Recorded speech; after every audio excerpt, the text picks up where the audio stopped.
ವಿರುದ್ಧ ರಾಜ್ಯಪಾಲರ ಪ್ರಾಸಿಕ್ಯೂಷನ್ಗೆ ಅನುಮತಿ ವಿಚಾರಕ್ಕೆ ಸಂಬಂಧಪಟ್ಟಂತೆ ಕ್ಷಿಪ್ರ ಬೆಳವಣಿಗೆಗಳಾಗ್ತಿರೋದ್ರ ಬಗ್ಗೆ ಡೀಟೇಲ್ಸ್ ನಾವು ಕೊಡ್ತಾ ಇದ್ವಿ. ಏನೇನಾಗ್ತಾ ಇದೆ, ಪೊಲಿಟಿಕಲಿ ಏನಾಗ್ತಾ ಇದೆ, ಕಾನೂನಾತ್ಮಕವಾಗಿ ಏನಾಗ್ತಾ ಇದೆ ಅಂತ ಹೈಕೋರ್ಟ್ಗೆ ಕೇವಿಯಟ್ ಅನ್ನ ಸಲ್ಲಿಸಿದ್ದಾರೆ ದೂರುದಾರ ಪ್ರದೀಪ್ ಕುಮಾರ್ ಅನ್ನುವಂತಹ ವಿಚಾರ. ಸಿಎಂ ವಿರುದ್ಧ ಮೂಡಾ ದೂರನ್ನ ಮೊದಲು ಕೊಟ್ಟಿದ್ದೆ ಪ್ರದೀಪ್ ಕುಮಾರ್ ಅವರು. ರಾಜ್ಯಪಾಲರಿಗೆ ದೂರಿನ ಸಂಬಂಧ ಸೂಕ್ತ ದಾಖಲೆಯನ್ನ ಕೊಟ್ಟಿದ್ದೀನಿ ಅಂತ ಕೂಡ ಅವರು ರಿಯಾಕ್ಷನ್ ಕೊಟ್ಟಿದ್ದಾರೆ. ಸಿಎಂ ಯಾವುದೇ ಕೋರ್ಟ್ಗೆ ಹೋದ್ರೂ ಕೂಡ ನಾವು ಹೋರಾಟವನ್ನ ಮಾಡೇ ಮಾಡ್ತೀವಿ ಅಂತ ಅವ್ರು ಹೇಳ್ತಾ ಇದ್ದಾರೆ. ದೂರುದಾರ ಪ್ರದೀಪ್ ಕುಮಾರ್ ಅವರ ಸ್ಟೇಟ್ಮೆಂಟ್ ಇದು. ಒಟ್ಟು 3 ದೂರು ದಾಖಲಾಗಿತ್ತು ರಾಜ್ಯಪಾಲದ ಅಂಗಳದಲ್ಲಿ. ಅದರಲ್ಲಿ ಒಂದು ಪ್ರದೀಪ್ ಕುಮಾರ್ ಅವರದು. ಮೂಡಾ ಹಗರಣ ಸಂಬಂಧಪಟ್ಟ ಹಾಗೆ ಸಿಎಂ ಸಿದ್ದರಾಮಯ್ಯನ ವಿರುದ್ಧ ಪ್ರಾಸಿಕ್ಯೂಷನ್ಗೆ ಅನುಮತಿ ಇವತ್ತು ರಾಜ್ಯಪಾಲರು ಕೊಟ್ಟಿರುವಂಥದ್ದು. ಮೊದಲಿಗೆ ದೂರು ನೀಡಿದ್ದ ಈ ಸಂಬಂಧಪಟ್ಟ ಹಾಗೆ ದೂರು ನೀಡಿದಂಥ ಪ್ರದೀಪ್ ಅವರು ನಮ್ಮ ಜೊತೆ ಇದ್ದಾರೆ. ಅವ್ರನ್ನೂ ಕೂಡ ಮಾತಾಡ್ಸೋಣ. ಸರಿ, ಇವತ್ತು ಸಿಎಂ ಸಿದ್ದರಾಮಯ್ಯ ವಿರುದ್ಧ ತನಿಖೆಗೆ ರಾಜ್ಯಪಾಲರು ಆದೇಶ ನೀಡಿರುವಂಥದ್ದು, ಏನು ಹೇಳ್ತೀವಿ? ನಾನು ಸ್ವಾಗತ ಮಾಡ್ತೇನೆ, ಅವರಿಗೆ ಕೃತಜ್ಞತೆಯನ್ನು ಸಲ್ಲಿಸ್ತೇನೆ. ಯಾಕೆ ಅಂತಂದರೆ ಅವರು ಈ ಪ್ರಾಸಿಕ್ಯೂಷನ್ ಪರ್ಮಿಷನ್ ಕೊಡೋಕ್ಕಿಂತ ಮೊದಲು ಕೇವಲ ಕೊಟ್ಟ ತಕ್ಷಣ ಕೊಟ್ಟಿದ್ದಲ್ಲ, ಕಳೆದ 3-4 ತಿಂಗಳಿಂದ ಸೂಕ್ತವಾದಂತಹ ದಾಖಲಾತಿಗಳು, ಸಂಬಂಧಪಟ್ಟಂತಹ ಲೀಗಲ್ ಎಕ್ಸ್ಪರ್ಟ್ಸ್ ಒಪಿನಿಯನ್ನು ಎಲ್ಲವನ್ನು ತೆಗೆದುಕೊಂಡು ಎಲ್ಲವನ್ನು ಸೂಕ್ತವಾದ ರೀತಿಯಲ್ಲಿ ನಿರ್ಧಾರ ಮಾಡಿ ಇವತ್ತು ಪ್ರಾಸಿಕ್ಯೂಷನ್ ಪರ್ಮಿಷನ್ ಕೊಟ್ಟಿದ್ದಾರೆ. ಹಾಗಾಗಿ ಅವರಿಗೆ ಕೃತಜ್ಞತೆ ಸಲ್ಲಿಸ್ತೇನೆ. ನೀವೀಗ ಮೊದಲಿಗೆ ದೂರು ನೀಡಿದ್ರಿ. ನಿಮ್ಮ ದೂರಿನ ಪ್ರಕಾರ ಯಾವ ರೀತಿ ಇದೆ, ಅಕ್ರಮ ಇದೆ ಅಂತ ನಿಮ್ಮ ಅವರು ಡೆಪ್ಟಿ ಚೀಫ್ ಮಿನಿಸ್ಟರ್ ಆಗಿ, ಮೈಸೂರು ಇನ್ಚಾರ್ಜ್ ಮಿನಿಸ್ಟರ್ ಆಗಿ, ಮೂಡಾ ಮೆಂಬರ್ ಆಗಿ ಅಧಿಕಾರವನ್ನು ದುರುಪಯೋಗ ಮಾಡಿಕೊಂಡು 1998ರಲ್ಲಿ ಡಿನೋಟಿಫೈ ಮಾಡಿದ್ರು. ಅದೇ ಜಮೀನನ್ನು ತಮ್ಮ ಬಾಮೈದ ಮಲ್ಲಿಕಾರ್ಜುನ್ ಮೂಲಕ ಪರ್ಚೇಸ್ ಮಾಡಿದ್ರು. ಅದೇ ಜಮೀನನ್ನು ಆ ಪರ್ಚೇಸ್ ಮಾಡೋ ಸಮಯದಲ್ಲಿ ಅದು ಆಲ್ರೆಡಿ ಡೆವಲಪ್ ಆಗಿತ್ತು. ಡೆವಲಪ್ ಆಗಿರೋ ಜಮೀನು ಮತ್ತು ಮೂಡಾದ ಸ್ವಾಧೀನದಲ್ಲಿರ್ತಕ್ಕಂಥ ಜಮೀನನ್ನು ಇವರು ಹೇಗೆ ಪರ್ಚೇಸ್ ಮಾಡಿದ್ರು, ಅಲ್ಲಿ ಮೋಸ ಆಗಿರ್ತಕ್ಕಂಥದ್ದು. ಡಿನೋಟಿಫಿಕೇಷನ್ಗೆ ಅರ್ಜಿ ಹಾಕಿದ್ರು ಅಂತ ಹೇಳ್ತಾರೆ. ಆ ವ್ಯಕ್ತಿಗೆ ಅದು ಗೊತ್ತೇ ಇಲ್ಲ, ನಾಲೆಡ್ಜೇ ಇಲ್ಲ. ಅವನ ಕೈಲಿ ಅರ್ಜಿ ಹಾಕ್ಸ್ತೆ ಅಂತಾರೆ. ಯಾರು ಅರ್ಜಿ ಹಾಕಿದ್ರು ಅದ್ರ ಬಗ್ಗೆ ತನಿಖೆ ಆಗಬೇಕಾಗಿದೆ. ನನ್ನ ಪ್ರಕಾರ ಅರ್ಜಿನ ಅವ್ರು ಹಾಕಿಲ್ಲ, ಅರ್ಜಿಯ ಹಿಂದೆ ಇವರ ಕೈವಾಡ ಇದೆ. ಅದರೆಲ್ಲವನ್ನು ಕೂಡ ಸೂಕ್ತವಾದ ತನಿಖೆ ಆಗಬೇಕು ಅನ್ನೋದಾದರೆ ಖಂಡಿತ ಇವರು ರಾಜೀನಾಮೆ ಕೊಡಬೇಕು, ತನಿಖೆನ ಎದುರಿಸಬೇಕು. ಸಿಎಂ ಸಿದ್ದರಾಮಯ್ಯನವರು ಹೇಳ್ತಾರೆ, ಆಜ್ ಇದರಲ್ಲಿ ನಂದೇನೂ ಕೈವಾಡ ಇಲ್ಲ, ಇದು ತಾನಾಗೆ BJP ಅವಧಿಯಲ್ಲಿ ಕೊಟ್ಟಿರುವಂಥದ್ದು.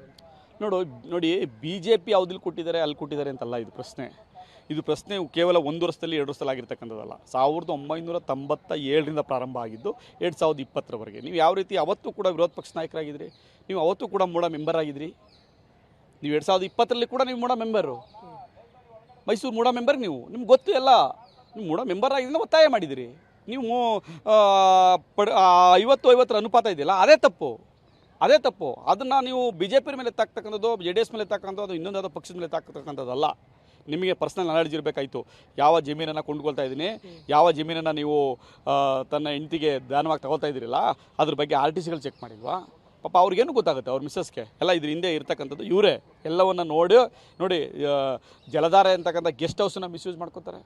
ಒಬ್ಬ ಈ ಅಧಿಕಾರಿ ಅಲ್ಲ, ಅಥವಾ ಯಾವುದೋ MLA ಅಲ್ಲ, MP ಅಲ್ಲ, ಏನೂ ಅಲ್ಲದೆ ಇರ್ತಕ್ಕಂಥ ಪಾರ್ವತಮ್ಮನವರ ಗೆಸ್ಟ್ ಹೌಸಲ್ಲಿ ಕರೆದು ಸಬ್ ರಿಜಿಸ್ಟರ್ ಮಾಡ್ತಾರೆ. ನಿಮ್ಮ ಕೈವಾಡ ಇದೆ ಅನ್ನೋದು ಸತ್ಯವಾಗಿ ಗೊತ್ತಾಗುತ್ತೆ, ಮೇಲ್ನೋಟ ಗೊತ್ತಾಗಬೇಕು ಅಂತಂದರೆ ನೀವು ತನಿಖೆ ಆಗಬೇಕು, ನೀವು ರಾಜೀನಾಮೆ ಕೊಡಬೇಕು. ಇವತ್ತು ಅನುಮತಿ ಕೊಟ್ಟರೆ ನೆಕ್ಸ್ಟ್ ಪ್ರೊಸೀಜರ್ ಹೇಗಿರುತ್ತೆ ಸರ್? ಪ್ರೊಸೀಜರು PCR ಫೈಲ್ ಮಾಡ್ತೀವಿ. ಈಗ ಅವರು ನೋಟಿಸ್ ಕೊಟ್ಟರೆ ನೋಟಿಸ್ನ ಚಾಲೆಂಜ್ ಮಾಡ್ತಾರೆ ಅಂತೇಳಿ ಕೇಬೇಟ್ ಆಗ್ತದೆ. ಇನ್ ಕೇಸ್ ಅವರು ಹೈಕೋರ್ಟು ಮತ್ತು ಸುಪ್ರೀಂ ಕೋರ್ಟ್ಗೂ ಹೋಗ್ತೀವಿ ಅಂತಿದ್ದಾರೆ, ಹೋಗ್ಲಿ ಖಂಡಿತ ನಾವು ಅದೆಲ್ಲ ರೆಡಿ ಇದ್ದೀವಿ. ಎಲ್ಲ ರೀತಿಯ ಹೋರಾಟವನ್ನು, ಕಾನೂನು ಹೋರಾಟವನ್ನು ನಾವು ಮಾಡ್ತೀವಿ. ಈಗ ರಾಜ್ಯಪಾಲರು ನಿಮ್ಮನ್ನು ಭೇಟಿಯಾಗಿದ್ದಾರೆ? ಭೇಟಿಯಾಗಿದ್ದಾರೆ ಒಂದ್ಸರಲ್ಲ, ತುಂಬ ಸರಿ ಭೇಟಿಯಾಗಿದ್ದಾರೆ. ಎಕ್ಸ್ಪ್ಲನೇಷನ್ ಕೇಳಿದ್ದಾರೆ. ನಾನು ಎಕ್ಸ್ಪ್ಲನೇಷನ್ ಕೇಳಿದ್ದಾರೆ. ನೀವು ದೂರು ಕೊಟ್ಟಿದ್ದಿಲ್ಲಪ್ಪ, ಇದಕ್ಕೆ ಡಾಕ್ಯುಮೆಂಟ್ ಕೊಡೋದು ಕೇಳಿದ್ದಾರೆ. ಡಾಕ್ಯುಮೆಂಟ್ಸ್ ಕೊಟ್ಟಿದ್ದೀರಿ, ಎಕ್ಸ್ಪ್ಲನೇಷನ್ ಕೊಟ್ಟಿದ್ದೀನಿ. ಯಾವ ರೀತಿ ಅವ್ರು ಮಾಡಿದ್ದಾರೆ, ಯಾವ ರೀತಿ ಮಿಸ್ಯೂಸ್ ಮಾಡ್ಕೊಂಡಿದ್ದಾರೆ, ಪವರ್ ಮಿಸ್ಯೂಸ್ ಹೆಂಗೆ ಎಕ್ಸ್ಪ್ಲೈನ್ ಮಾಡೋದು ಮಾಡಿದ್ದೀನಿ. ನಾನು ಕೊಟ್ಟಿದ್ದೀನಿ, ಸಂಬಂಧಪಟ್ಟ ಡಾಕ್ಯುಮೆಂಟ್ ಕೊಟ್ಟಿದ್ದೀನಿ. ಫೋರ್ಜ್ ಹೆಂಗಾಗಿದೆ ತೋರಿಸು ಅಂದರು, ಫೋರ್ಜ್ ಆಗಿರೋ ಡಾಕ್ಯುಮೆಂಟ್ ಕೊಟ್ಟಿದ್ದೀನಿ. Thank you. ಇದು ದೂರುದಾರ ಪ್ರದೀಪ್ ಹೇಳುವಂಥದ್ದು. ಇವತ್ತು ರಾಜ್ಯಪಾಲರೇನು ಅನುಮತಿ ಕೊಟ್ಟಿದ್ದಾರೆ, ನಮಗೆ ಭರವಸೆ ಇದೆ, ಇದು ರಾಜೀನಾಮೆ ಸಿಎಂ ಸಿದ್ದರಾಮಯ್ಯ ರಾಜೀನಾಮೆ ಕೊಡ್ತಾರೆ ಅನ್ನೋ ಭರವಸೆ ಇದೆ. ಜೊತೆಗೆ ಕಾನೂನು ಹೋರಾಟ ಕೂಡ ಮಾಡ್ತೀವಿ ಅಂತ ಹೇಳುವಂಥದ್ದು. ಕ್ಯಾಮ್ರಾಮನ್ ಯಶವಂತ್ ಜೊತೆ Umesh, public TV Bengaluru. Details ಕೊಡ್ತಾರೆ, ನೇರ ಸಂಪರ್ಕದಲ್ಲಿ ಜಾಯ್ನ್ ಆಗ್ತಾರೆ ಸುಕೇಶ್. ಸಿಎಂ ಸಿದ್ದರಾಮಯ್ಯ ಅವರಿಗೆ ಅತಿ ದೊಡ್ಡ ಚೆಕ್ ಮೇಟ್ ಇಡೋ ಕೆಲಸವನ್ನ ಈ ಕೇವಿಯಟ್ ಅರ್ಜಿ ಮೂಲಕ ಕೂಡ ಮಾಡ್ತಾ ಇದ್ದಾರೆ ದೂರುದಾರರು ಅಂತ.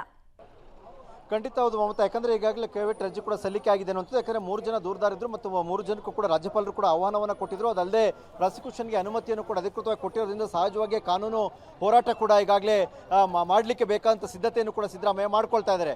ಅವರ ಕಾನೂನು ಹೋರಾಟದ ಸಿದ್ಧತೆಯ ಮಧ್ಯೆ ಕೂಡ ಒಂದಷ್ಟು ಏನು ಕಾನೂನು ವಿರುದ್ಧದ ಕಾನೂನು ಕ್ರಮಕ್ಕೆ ಬೇಕಾದಂತಹ ದೂರುದಾರರು ಮಾಡಬೇಕಾಗಿದ್ದಂಥ ಪ್ರಯತ್ನಗಳೇನಿತ್ತು ಆ ಹಂತದಲ್ಲೂ ಕೂಡ ಅವರು ಮುಂದುವರೆದಂತೆ ಕಾಣಿಸ್ತಾ ಇದೆ. ಹಾಗಾಗಿ ಹಂತ ಹಂತವಾಗಿ ಸಿದ್ದರಾಮಯ್ಯ ಅವರು ಕೂಡ ಇದಕ್ಕೆ ಬೇಕಾದಂಥ ರಾಜಕೀಯವಾಗಿ ಮತ್ತು ಕಾನೂನಾತ್ಮಕ ಸೂಕ್ತವಾದಂಥ ಕೌಂಟರನ್ನು ಕೂಡ ಮಾಡಲೇಬೇಕಾಗುತ್ತೆ. ಹಾಗಾಗಿ ಬಹುತೇಕ ಸೋಮವಾರದಿಂದ ಒಳಗೊಂಡಂತೆ ಎಲ್ಲ ಒಂದು ಕಾನೂನಾತ್ಮಕ ಪ್ರಕ್ರಿಯೆಗಳು ಕೂಡ ಸಿಎಂ ಕಡೆಯಿಂದಲೂ ಕೂಡ ಅಧಿಕೃತವಾಗಿ ಆರಂಭವಾಗುವಂಥ ಸಾಧ್ಯತೆ ಕೂಡ ಇದೆ.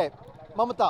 ಸುಖೇಶ್, ಈಗ ಸಿಎಂ ಸಿದ್ದರಾಮಯ್ಯ ಅವರ ಹತ್ರ ಇರುವಂತಹ ಕಾನೂನಿನ ವಿಕಲ್ಪ ಏನು? ಒಂದು ಅವ್ರು ಸ್ಟಾರ್ಟಿಂಗ್ ಅಲ್ಲಿ ಅನ್ಕೊಳ್ತಾ ಇದ್ದು ಪ್ರಾಬಬ್ಲಿ ಪ್ರಾಸಿಕ್ಯೂಷನ್ ಅನುಮತಿ ವಿಚಾರದಲ್ಲಿ ತಡೆ ಇಸ್ಕೊಳ್ಳೋಣ ಹೈಕೋರ್ಟ್ಗೆ ಹೋಗ್ಬಿಟ್ಟು ಅಂತ. ಬಟ್ ಈ ಕೇವಿಯಟ್ ಹಾಕಿರೋದ್ರಿಂದ ಉಳಿದ ಕಾನೂನಾತ್ಮಕ ವಿಕಲ್ಪಗಳು ಏನು ಅಂತ?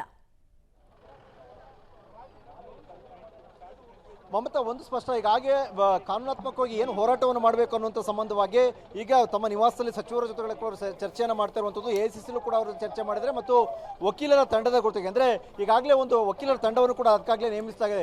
ಮುಖ್ಯಮಂತ್ರಿಗಳ ಕಾನೂನು ಸಲಹೆಗಾರರಾಗಿರುವಂಥ ಪೊನ್ನಣ್ಣ ಅವರ ನೇತೃತ್ವದಲ್ಲಿ ವಕೀಲರ ತಂಡವನ್ನು ನೇಮಕ ಮಾಡಿದ್ದಾರೆ. ಜೊತೆಗೆ ದೆಹಲಿಯಿಂದಲೂ ಕೂಡ ವಕೀಲರ ತಂಡ ಬರೋದ್ರಿಂದ ಅವರು ಈಗ ಚರ್ಚೆಯನ್ನು ನಡೆಸ್ತಾ ಇದ್ದಾರೆ. ಚರ್ಚೆಯನ್ನು ನಡೆಸಿ ಮುಂದುವರಿಬೇಕು ಅನ್ನುವಂಥ ತೀರ್ಮಾನಕ್ಕೆ ಬಂದಂತೆ ಕಾಣಿಸ್ತಾ ಇದೆ. ಮಮತಾ. ಆಲ್ ರೈಟ್, ಧನ್ಯವಾದ ಸುಖೇಶ್ ತಮ್ಮೆಲ್ಲ ಮಾಹಿತಿಗಾಗಿ. ಕಾನೂನಾತ್ಮಕ ವಿಕಲ್ಪಗಳು ಏನು ಅನ್ನೋದನ್ನ ನೋಡ್ತಾ ಇದ್ದಾರೆ. ಇನ್ನೊಂದು ಕಡೆಗೆ ನೀವು ನೋಡ್ತಾ ಇದ್ರೆ ಹೈ ಡ್ರಾಮಾ ಆಗ್ತಾ ಇದೆ ಸದ್ಯಕ್ಕೆ. ಕಾಂಗ್ರೆಸ್ ಕಾರ್ಯಕರ್ತರು ಈ ಬೆಳವಣಿಗೆಯನ್ನು ವಿರೋಧಿಸಿ ಪ್ರತಿಭಟನೆ ಮಾಡ್ತಾ ಇರುವಂತಹ ರೀತಿ ಇದೆ.